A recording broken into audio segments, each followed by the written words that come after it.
Hi, thank you for watching. My goal is that for the next 5 to 10 minutes you have something worth listening and just remind you that your life holds purpose in Jesus Christ.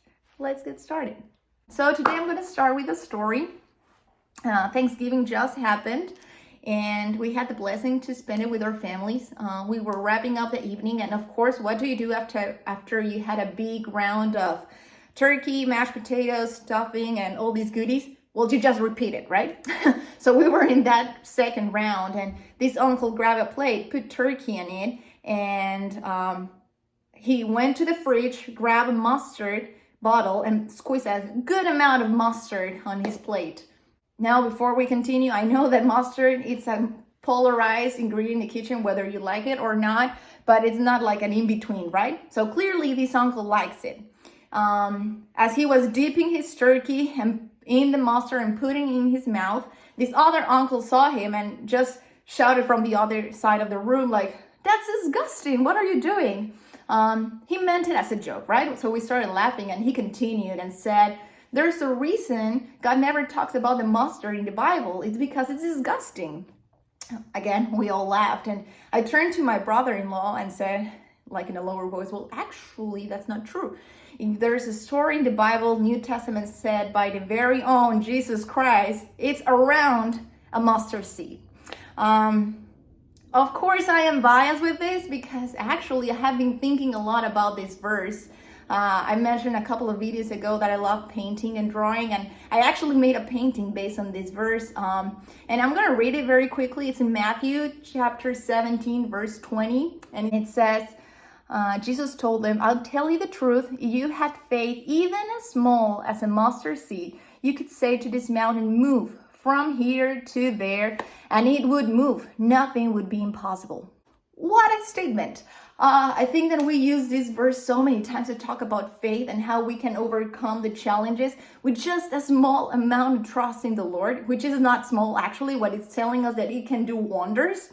And I want to just share a little bit more about this. I heard once a pastor saying that this verse was not meant to be taken literal, like moving a mountain, physical mountain, one place to another, but just understand mountain as a challenge, as a trial, something that you need to overcome, and that with the help, of course, of Jesus Christ, you will be able to accomplish it, right?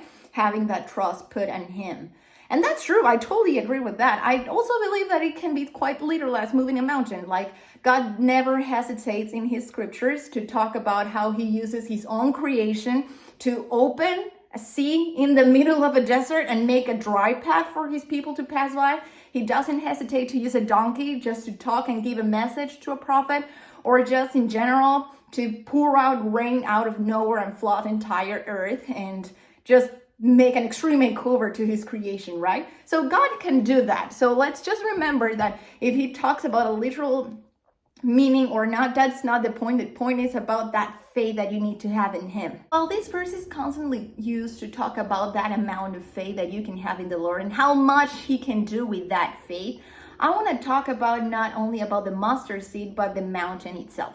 Yes, it may represent a challenge or a trial or just a season that is not as easy as it should be, or maybe you're frustrated, overwhelmed, and yeah, that mountain represents exactly that.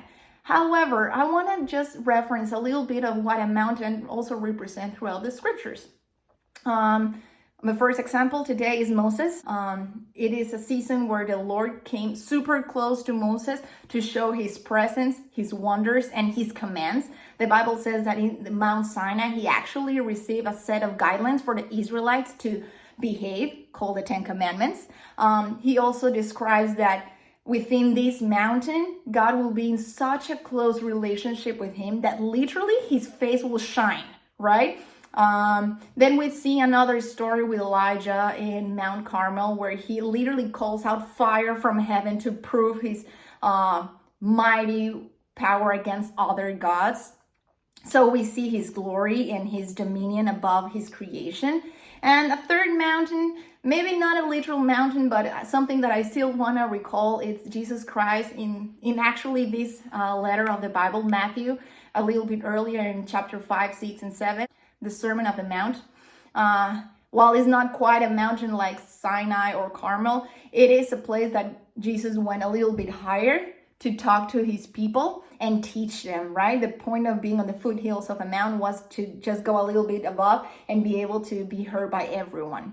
So while indeed a mountain is a place where you will find trials and just difficulties to overcome, it can also be a place where you can find encounters with God, where he's ready to show his power and glory, where he will show you direction and next steps, and ultimately teach you things about him that you don't know yet. So be encouraged by the fact that even if you have faith, even as small as a mustard seed, he can do wonders with this faith and show you more about him in the process. The last thing I want to share with you is that whatever happens on that mountain cannot stay on the mountain. Moses, Elijah, and Jesus Christ himself received wisdom in different mountains, and they understood that the assignment was not only to pass the test or receive the knowledge, but also share it with others. So I encourage you to do that today. Number one, have faith, small as a mustard seed, to believe that God can do wonders. Number two, believe that in that mountain, he will encounter you and show you more about him. And number three, share what he gives you and be blessing to others. I hope you have a great week and see you next time.